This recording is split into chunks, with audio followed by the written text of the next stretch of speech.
एक बार फिर से आप सभी का स्वागत है परमेश्वर के सच्चे सुसमाचार और सच्चे वचनों में। तो मेरे प्यारे भाई बहनों, आज फिर आप सबके बीच में हम परमेश्वर का वचन लेकर आए हैं और आज हम बात करेंगे मेरे प्यारे भाई बहनों कि सच्चे परमेश्वर और इंसानों के परमेश्वर में क्या फ़र्क है और क्या अंतर है इन दोनों के बीच में। मेरे प्रियो, आज हम ये बात नहीं करने वाले कि उसका परमेश्वर सच्चा है या उसका परमेश्वर झूठा है या उसका झूठा है या हमारा परमेश्वर सच्चा है। हम आज इस विषय पर नहीं बात करने वाले। आज हम वो बात करने वाले हैं जो कि ज़्यादातर इंसान उस पर बिलीव करते हैं, उस पर अपना मनन करते हैं और उसी के पीछे चलने वाले आजकल सबसे ज़्यादा लोग हैं मेरे प्यारे भाई बहनों।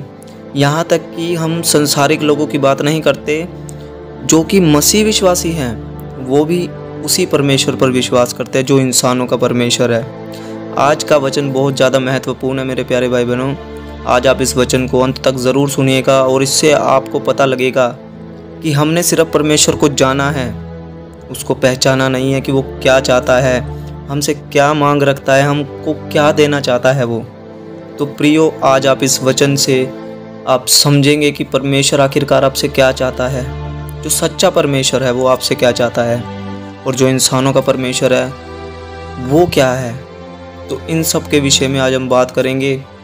तो प्रियो, हम देखते हैं, मैं वीडियो स्टार्ट करने से पहले आपको कुछ बातें बताना चाहता हूँ। ये जो हमारे पास बाइबल है मेरे प्यारे भाई बहनों, ये बाइबल में हमारे हर एक जो हमारे विवेक में बातें उठती हैं उसका उत्तर परमेश्वर ने हमें इसमें दिया है। हम परमेश्वर का धन्यवाद करते हैं कि परमेश्वर ने अपनी बुद्धि से जो बातें इसमें दी हैं वो हमारे जो कॉन्शियस में बातें उठती हैं, हमारे विवेक में जो बातें उठती हैं, वो सारी बातें इसमें हमें मिल जाती हैं। तो मेरे प्रियो, ये इंसानों का परमेश्वर कैसे आ गया और सच्चा परमेश्वर। इंसानों का परमेश्वर जो है ना, इंसानों ने खुद क्रिएट किया है। ये कैसे क्रिएट किया है कि परमेश्वर ने जब जगत की रचना की, सृष्टि को बनाया, तो जब सृष्टि को बनाया परमेश्वर ने, तो इंसानों के हाथ में ही किया। परमेश्वर ने सब कुछ दे दिया, आदम को सब कुछ दे दिया परमेश्वर ने। और जब परमेश्वर ने आदम को ये सब कुछ दिया और उसको कहा कि अब तू इसका अधिकारी है, तू इन जानवरों के नाम रख, तू इन सब चीज़ों के नाम रख, परमेश्वर ने सब कुछ उसके हाथों में कर दिया। यही तो सच्चा परमेश्वर है मेरे प्यारे भाई बहनों। लेकिन उस आदम ने क्या किया, उस आदम से जो वंश चला मेरे प्रियो, उस आदम से जो पीढ़ियां चली, उन लोगों ने क्या किया। उन लोगों ने डर के कारण अपने परमेश्वर को क्रिएट कर लिया मेरे प्यारे भाई बहनों। डर के कारण, ये डर जैसे कि विपत्तियां, प्राकृतिक आपदाएं, भूचाल आ जाना या फिर किसी भी तरीके का कोई संकट संसार में आता है, बिजली कड़कना, पानी, बारिश आना, ये सारी जो प्राकृतिक आपदाएं हैं, इनके डरों से उन्होंने अपने लिए परमेश्वर क्रिएट किया। क्योंकि परमेश्वर तो उनको दिखाई देता नहीं है। इन्होंने सोचा कि शायद हम बारिश की पूजा करेंगे या बारिश को खुश करेंगे तो ये बारिश हम पर ज़्यादा हमको दुख नहीं देगी। तो उन्होंने क्या किया, बारिश के देवता को क्रिएट कर लिया, उसको अपना देवता मानने लगे, उसको परमेश्वर मानने लगे। भूकंप आता है, भूचाल आता है, तो उससे बचाव करने के लिए, उसके डर के कारण उन्होंने उसकी उपासना करनी शुरू कर दी। जानवरों का डर, बहुत सारी ऐसी बातें होती थी उनके बीच में कि उन्होंने जानवरों के डर को देखा कि ये जानवर हमको नुकसान ना पहुंचा दे, उस जानवर की उन्होंने उपासना करनी शुरू कर दी। धरती की उपासना उन लोगों ने शुरू कर दी, पेड़ पौधों की उपासना उन लोगों ने शुरू कर दी। तो इन सब को उन्होंने डर के कारण अपनाया। उनमें सच्चे परमेश्वर का भय नहीं आया, लेकिन उन लोगों ने क्या किया, अपने डर को दूर करने के लिए उन लोगों ने इन सब चीज़ों की उपासना शुरू कर दी। आज भी हमारे समय में यही हो रहा है मेरे प्रियो। आज भी जो हमारे समय में डर फैला हुआ है, सच्चे परमेश्वर का डर नहीं है उन लोगों को अपने जीवन को बचाने का डर है, इस नाशवान शरीर को बचाने का डर है। और वो डर क्या है, बीमारी का डर, विपत्तियों का डर, मुश्किलों का डर। वो इन सब चीज़ों को प्राप्त करने के लिए परमेश्वर के पास जाते हैं, हम देखते हैं चर्च में भी लोग ऐसे ही जाते हैं, अपनी बीमारियों को लेकर के जाते हैं, अपने दुख तकलीफ़ों को लेकर के जाते हैं, अपने बहुत सारे ऐसी बातें उनके जीवन में होती हैं, उन सब चीज़ों के डर के कारण वो परमेश्वर के पास जाते हैं। लेकिन सच्चा परमेश्वर क्या चाहता है? सच्चा परमेश्वर क्या चाहता है मेरे प्रियो? क्या सच्चा परमेश्वर यही सब चाहता है कि तुम इन सब चीज़ों से डरो? हम आज वचन में पढ़ेंगे मेरे प्यारे भाई बहनों कि आखिरकार सच्चा परमेश्वर आपसे क्या चाहता है, और परमेश्वर ने जो ये सृष्टि बनाई ये किस लिए बनाई, ये किस लिए परमेश्वर ने सृष्टि बनाई और क्यों बनाई, वो क्या चाहता था परमेश्वर।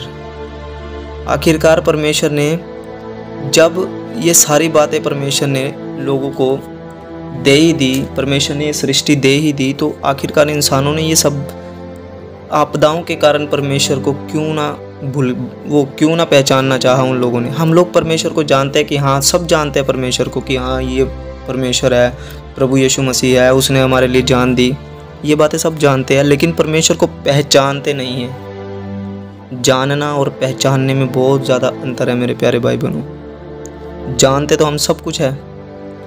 मान लीजिए कि मैं अमेरिका कभी नहीं गया हूँ, लेकिन मैंने अमेरिका के बारे में सुना है कि अमेरिका ऐसा है, और मैं आप लोगों को आके बताता हूँ कि भाई अमेरिका ऐसा है, अमेरिका में ये है, अमेरिका में वो है ना। तो मैं आप लोगों को बताता हूँ, आप लोग ये सोचोगे कि हाँ भाई अमेरिका ऐसा है। लेकिन जब कोई वहाँ से अमेरिका से कोई व्यक्ति आए तो वो कहे कि नहीं भाई ये जो बता रहा है अमेरिका ऐसा नहीं है, मैं तो खुद अमेरिका से आया हूँ, मैं वहीं का वासी हूँ, मैं वहीं का रहने वाला हूँ, तो मैं बताता हूँ तुमको कि अमेरिका ऐसा है। तो यही बात है, सच्चा परमेश्वर जो बताता है उस बात पर गौर नहीं करते लोग, बल्कि जिस व्यक्ति ने वो चीज़ देखी भी नहीं है उस चीज़ पर बिलीव करने लग जाते हैं आजकल लोग।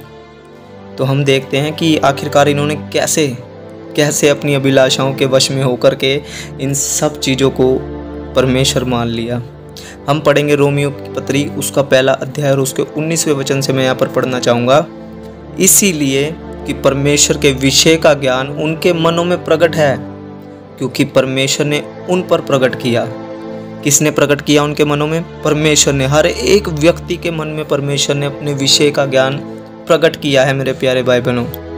उसने वो बातें प्रकट की है कि तुम जब इन सारी घटनाओं को देखोगे, सृष्टि को देखोगे, मेरे सनातन सामर्थ्य के कार्यों को देखोगे, तो तुम जानोगे कि इसके पीछे कौन है, तुम मुझे खोजोगे। लेकिन उन्होंने उसको खोजना नहीं चाहा मेरे प्यारे भाई बहनों। इसका अनुवाद आपको अब आगे वचनों में मिलता रहेगा। क्या? तो मैं 20वें वचन में पढ़ता हूँ, क्योंकि उनके अनदेखे गुण अर्थात उसकी सनातन सामर्थ्य ये दिखाई नहीं देती मनुष्य को। उसके अनदेखे जो गुण है ना, ये सब दिखाई नहीं देते हैं। उसकी सनातन सामर्थ्य उसका, और आगे लिखा है, और परमेश्वर तत्व जगत की सृष्टि के समय से उसके कामों के द्वारा देखने में आते हैं, यहाँ तक कि वे निरुत्तर है। उनका कोई उत्तर नहीं है। परमेश्वर ने जो बनाया है ना, उसका कोई उत्तर नहीं है। और आगे लिखा है, इस कारण कि परमेश्वर को जानने पर भी, क्या लिखा है यहाँ पर? जानने पर भी। उन लोगों ने जाना परमेश्वर को, लेकिन पहचाना नहीं मेरे प्यारे भाई बहनों। उसको पहचानने की कोशिश नहीं की उन लोगों ने। यहाँ लिखा है, इस कारण कि परमेश्वर को जानने पर भी उन्होंने परमेश्वर के योग्य बड़ाई और धन्यवाद ना किया, परंतु व्यर्थ विचार करने लगे, यहाँ तक कि उनका निर्बुद्धि मन अंधेरा हो गया। इन लोगों ने व्यर्थ विचार किए अपने मनों में कि परमेश्वर ऐसा होगा, हम इसको ऐसा कर लेंगे, इसको परमेश्वर को ऐसा बना लेंगे, हम इससे बच जाएंगे, बीमारियों से बचे रहेंगे।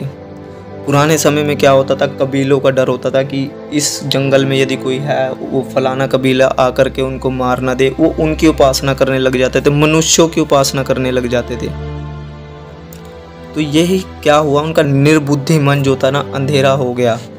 और आज भी लोगों का निर्बुद्धि मन जो है अंधेरा हो गया है। वे अपने आप को बुद्धिमान जताकर मूर्ख बन गए और अविनाशी परमेश्वर की महिमा को नाशवान मनुष्य, सुनते रहिएगा, नाशवान मनुष्य और पक्षियों और चौपायों और रेंगने वाले जंतुओं की मूर्त की समानता में बदल डाला। इन लोगों ने मूर्तें बनानी शुरू कर दी। परमेश्वर को, सच्चे परमेश्वर को इन्होंने नहीं जानना चाहा। परमेश्वर ने इनके मनों में, इनके विवेक में, इनके कॉन्शियस में वो बातें डाली कि तुम मुझे खोजोगे, लेकिन इन्होंने सच्चे परमेश्वर को, अविनाशी परमेश्वर को, उसकी महिमा को नहीं पहचाना, बल्कि नाशवान मनुष्य और पक्षियों और चौपायों और रेंगने वाले जंतुओं की मूरत की समानता में बदल डाला। इस कारण परमेश्वर ने उन्हें उनके मन की अभिलाषाओं के अनुसार अशुद्धता के लिए छोड़ दिया कि वे आपस में अपने शरीरों का अनादर करें, क्योंकि उन्होंने परमेश्वर की सच्चाई को बदलकर झूठ बना डाला और सृष्टि की उपासना की और सेवा की, ना कि सृजनहार की जो सदा धन्य है। आमीन। यहाँ पर उन्होंने क्या किया? सृष्टि की उपासना करनी शुरू कर दी और सत्य को बदलकर उन्होंने झूठ में बदल डाला। मेरे प्यारे भाई बहनों, उस सृजनहार को उन्होंने धन्य नहीं कहा। उन लोगों ने अपनी अभिलाषाओं के कारण अशुद्धता के लिए परमेश्वर ने भी उनको छोड़ दिया उनकी अभिलाषाओं पे, कि ये अब बुरे बुरे कार्य करें, ये अपनी अभिलाषाओं में फंसे रहे। इसलिए परमेश्वर ने उन्हें नीच कामनाओं के वश में छोड़ दिया, यहाँ तक कि उनकी स्त्रियों ने भी स्वाभाविक व्यवहार को उससे जो स्वभाव के विरुद्ध है बदल डाला। मेरे प्रियो, बहुत ज़्यादा आज भी हमारे समाज में बहुत ज़्यादा गंदगी फैल चुकी है। हम देखते हैं कि स्त्रियां व्यभिचार में पड़ी हैं, पुरुष कामनाओं के वश में पड़े हैं, व्यभिचार में पड़े हैं। कोई किसी की पत्नी किसी और व्यक्ति के साथ लगी है तो व्यभिचार बहुत ज़्यादा बढ़ चुका है। किसी की बेटी अभी छोटी है तो वो भी व्यभिचार के वश में पड़ गई है। ये क्यों हो रहा है? क्योंकि उन लोगों ने सच्चे परमेश्वर को पहचानना नहीं चाहा मेरे प्रियो, और ये अपने मन के जो बुरे उनके विचार हैं ना, उनके वश में हैं वो लोग। परमेश्वर ने उनके बुरे कामों पर उनको छोड़ दिया। मेरे प्यारे भाई बहनों, व्यभिचार में लोग फंस चुके हैं। उस समय में भी था और आज के समय में सबसे ज़्यादा हो रहा है। तो इससे हमें पता लगता है कि हम अंत के दिनों में बहुत ज़्यादा, अंत के भी अंत में तलवार की नोक पर हम खड़े हुए हैं कि प्रभु यीशु मसीह कभी भी आ सकता है। वैसे ही पुरुष भी स्त्रियों के साथ स्वाभाविक व्यवहार छोड़कर आपस में कामातुर होकर जलने लगे, और पुरुषों ने पुरुषों के साथ निर्लज्ज काम करके अपने भ्रम का ठीक फल पाया। तो यहाँ क्या था? हम पुराने नियम में देखते हैं, वहाँ पर भी पुरुष के साथ व्यभिचार कर रहा है, स्त्रियाँ स्त्रियों के साथ व्यभिचार कर रही है, जानवरों के साथ व्यभिचार कर रहे हैं वो लोग। इतना ज़्यादा व्यभिचार बढ़ चुका था कि परमेश्वर इस सृष्टि को ख़त्म करने पर था, और उसने जल प्रलय से किया भी। उसके बाद भी ये सब ख़त्म नहीं हुआ। लेकिन अब आपके पास एक आशा है और वो प्रभु यीशु मसीह है। यदि अब भी आप इन सब चीज़ों में पड़े रहेंगे तो परमेश्वर भी कहता है कि मैंने उनके निकम्मे मन पर उनको छोड़ दिया कि वो बुरे बुरे कार्य करें। कहीं ऐसा ना हो कि आपको भी परमेश्वर छोड़ दे। मेरे प्रियो, बाहर निकलिए उन सब चीज़ों से और सच्चे परमेश्वर को पहचानने की कोशिश कीजिए। जानते तो हम सब है, लेकिन उसको पहचानने की कोशिश कीजिए कि वो क्या चाहता है आपसे। जब उन्होंने, अब देखिए 28वें वचन में परमेश्वर वचन क्या कहता है? जब उन्होंने परमेश्वर को पहचानना ना चाहा तो परमेश्वर ने भी उन्हें उनके निकम्मे मन पर छोड़ दिया कि वे अनुचित कार्य करें। वे सब प्रकार के अधर्म और दुष्टता और लोभ और बैर भाव से भर गए और हत्या और झगड़े और छल और ईर्ष्या से भरपूर हो गए, और चुगलखोर, गपशप करने वाले, निंदा करने वाले, परमेश्वर से घृणा करने वाले, हिंसक, अभिमानी, डींग मार और बुरी बुरी बातों के बनाने वाले, माता पिता की आज्ञा का उल्लंघन करने वाले, निर्बुद्धि, विश्वासघाती, स्वाभाविक व्यवहार रहित, कठोर और निर्दयी हो गए। ये लोग ऐसे हो गए। वे तो परमेश्वर की यह विधि जानते ही हैं कि ऐसे ऐसे काम करने वाले मृत्यु के दंड के योग्य हैं। मेरे प्रियो, आजकल लोग जानते हैं कि ये सब हम काम कर रहे हैं, जो गलत काम कर रहे हैं। बहुत सारे लोगों के मुंह से भी आप सुनते होंगे, लेकिन वो फिर भी नहीं छोड़ना चाहते उन कामों को। वो जानते हैं कि ये सब मृत्यु दंड लेकर आते हैं, ये पाप है सब, तो फिर भी ये सब काम करते हैं। मेरे प्रियो, क्योंकि उनके मन की अभिलाषाओं के ऊपर परमेश्वर ने छोड़ दिया। यदि वो सच्चे परमेश्वर को जानते, उसको पहचानते, तो मेरे प्रियो आज वो परमेश्वर से डर कर रहते और वो ऐसे बुरे कार्य ना करते। ना केवल आप ही ऐसे काम करते हैं, वरन करने वालों से भी वो लोग प्रसन्न होते हैं। देखते होंगे आप लोग कि जो बुरे बुरे काम करते हैं वो उन लोगों से बहुत ज़्यादा खुश होते हैं। तो मेरे प्रियो, आज के वचन का यही अर्थ है कि आप लोग यदि परमेश्वर को जानते हैं तो प्लीज़ उसको पहचानिए। उसको पहचानिए कि वो आपसे क्या चाहता है। वो यही चाहता है कि आप उस परमेश्वर को, सच्चे परमेश्वर को बिल्कुल अच्छे तरीके से पहचान लीजिए।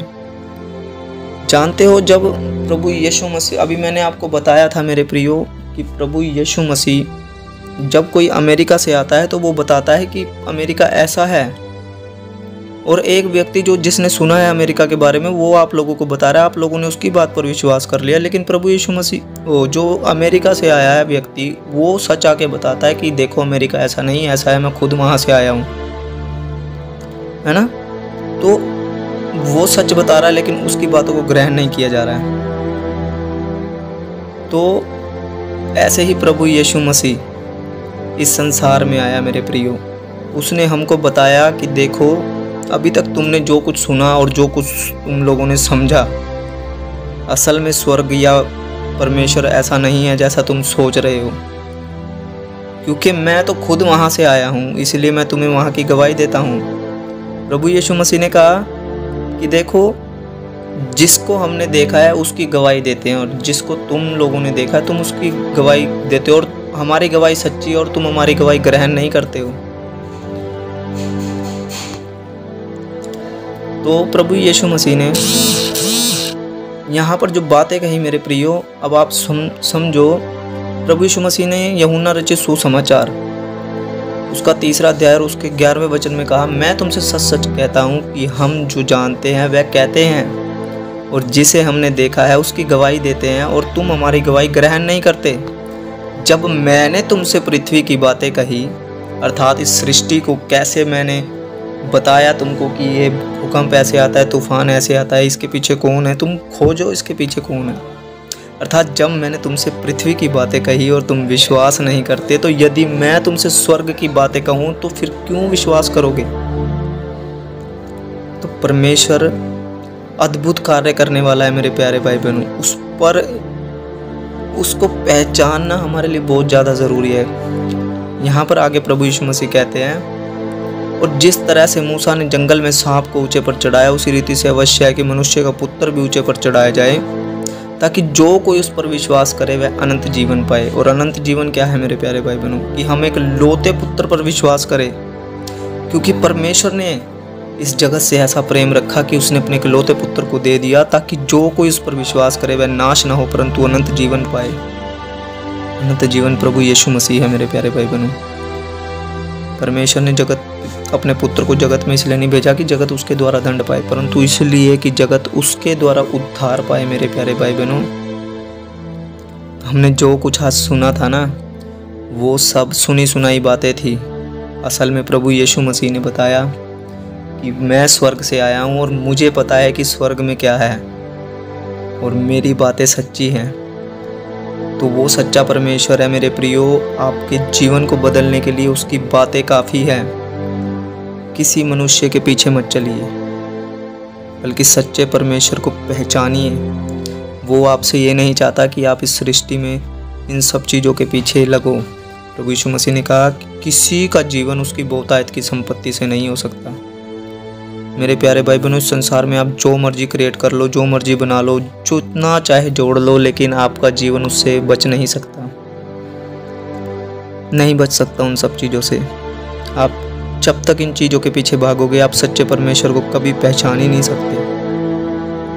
अपनी बीमारियों को लेकर, आप अपने दुखों को लेकर परमेश्वर के पास ज़्यादा ना जाएं, बल्कि उन सब चीज़ों में धन्यवादी करें परमेश्वर की, कि परमेश्वर मैं तेरा धन्यवाद करता हूँ कि तूने मुझे इन पापों से बचा कर रखा है। तूने मुझे बचा लिया इस अंत के अंत में, कि तूने मुझे बता दिया कि परमेश्वर ये जगत ख़त्म होने वाला है और मैं इन सब चीज़ों से बचूँ।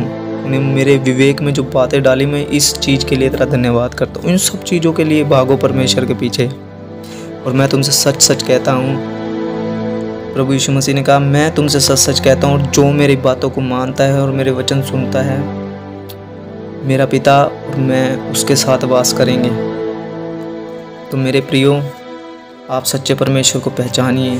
जानते तो हम सब हैं, लेकिन उसको पहचानते नहीं हैं। सच्चा परमेश्वर यही चाहता है कि आप इन सब चीज़ों से बाहर निकलिए और सच्चे परमेश्वर की ओर भागिए, दौड़िए परमेश्वर की ओर, और परमेश्वर आपको प्रतिफल देंगे। मेरे प्रियो, प्रभु यीशु मसीह ने कहा कि इस संसार के अन्य जाति जो है वो भी इन सब चीज़ों के पीछे भागती है। तुम इन सब चीज़ों के पीछे मत भागो, बल्कि उसके राज्य और धर्म की खोज में लगे रहो, तो ये सब चीज़ें तो तुम्हें ऐसे ही मिल जाएगी। परमेश्वर हर एक ज़रूरत को आपकी जानता है मेरे प्रियो। बेशक आज आपको सब छोड़कर चले जाए, लेकिन परमेश्वर आपको कभी नहीं छोड़ सकता, क्योंकि उसने अपने वचनों में ये वादा किया है मेरे प्रियो कि मैं ना तो तुम्हें त्यागूंगा, ना मैं तुम्हें कभी छोड़ूंगा। मैं सर्वदा तुम्हारे साथ बना रहूँगा। मैं तुम्हें अनाथ ना छोड़ूंगा, बल्कि उसने बयाने में हमें पवित्र आत्मा दिया, जिससे हमारा अभिषेक हुआ है। हमें राज्य अधिकारी उसने ठहराया है। तो अपने आप को इतना छोटा मत समझिए संसार में रह करके। होंगे संसार के लोग छोटे, पर आपकी वैल्यू बहुत बड़ी है। होगा इस संसार के पास बहुत सारा पैसा, लेकिन इन सब पैसों से बढ़कर आपके लिए परमेश्वर है, और परमेश्वर आपको वो सब देने की सामर्थ्य रखता है मेरे प्रियो, जो इस संसार के लोगों के पास नहीं है। परमेश्वर ने इस संसार के लोगों से आपको अलग किया है, जो बुरी बुरी कामनाओं में फंसे हैं। तो मेरे प्रियो, अपने आप को इतना हल्का मत जानिए, इतना छोटा मत जानिए। आप वचन में यूहन्ना की पत्री में यूहन्ना कहते हैं कि हे प्रियो, अभी तो उसने हमें पुत्र होने के लिए चुना है, अभी और क्या कुछ होंगे हमें नहीं जानते। तो मेरे प्रियो, अभी और कुछ क्या होंगे ये तो वहीं पर पता लगेगा जब हम प्रभु यीशु मसीह से मिलेंगे। तो अपने आप को इतना छोटा मत जानिए। उसने हमारा अभिषेक किया पवित्र आत्मा दे करके, खुदावन ने। तो मेरे प्रियो, उस परमेश्वर पे ईमान लेकर आए, उस परमेश्वर को जाने, उस परमेश्वर की महिमा कीजिए, उस परमेश्वर को अच्छे से पहचान लीजिए कि आखिरकार परमेश्वर आपसे क्या चाहता है। तो आशा करता हूँ प्रियो कि आज का वचन आपको पता लगा होगा कि इंसानों के परमेश्वर और सच्चे परमेश्वर में क्या फ़र्क है। मेरे प्रियो, सच्चा परमेश्वर वो सब इस संसार में नहीं देता, वो सच्चा परमेश्वर आपको अनंत जीवन में देता है मेरे प्रियो। और जो इंसानों का परमेश्वर है वो आपदाओं में इंसानों ने खुद क्रिएट किया है। और ऐसा ना हो कि परमेश्वर आपको भी आपके अभिलाषाओं के वश में छोड़ दे और आपको बुरे बुरे कामों के वश में छोड़ दे। मेरे प्रियो, आपको पता भी नहीं लगेगा कि आपको परमेश्वर ने छोड़ दिया है। तो मेरे प्रियो, आप परमेश्वर की ओर भागिए और परमेश्वर आपकी ओर आप 2 कदम पीछे ही होंगे और परमेश्वर आपके पास खुद भागा हुआ आएगा। जैसे हम देखते हैं कि उड़ाऊ पुत्र अभी दूर ही था और परमेश्वर उसको देखे, उसका पिता उसको देख के कैसे भागा, उसको गले से लगाया। तो मेरे प्रियो, आज भी आपके पास वक्त है, परमेश्वर आपकी तरफ भागने को है और आप उसकी तरफ आ रहे हैं। मैं विश्वास करता हूँ कि आज के वचन से आपकी आत्मिक जीवन में जो उन्नति हुई होगी मेरे प्रियो, वो बहुत बड़ी है आपके लिए। आप अपनी आत्मिक उन्नति में बढ़िए, अपनी आत्मिक ग्रोथ में बढ़िए मेरे प्रियो। तो आशा करता हूँ आज का वचन आपको समझ में आया होगा, और भी भाई बहनों को इस वीडियो को शेयर कीजिए ताकि उनके जीवन में भी आत्मिक उन्नति हो और हम जो कुछ भी करें परमेश्वर की महिमा के लिए करें। तो गॉड ब्लेस यू। जय मसीह की।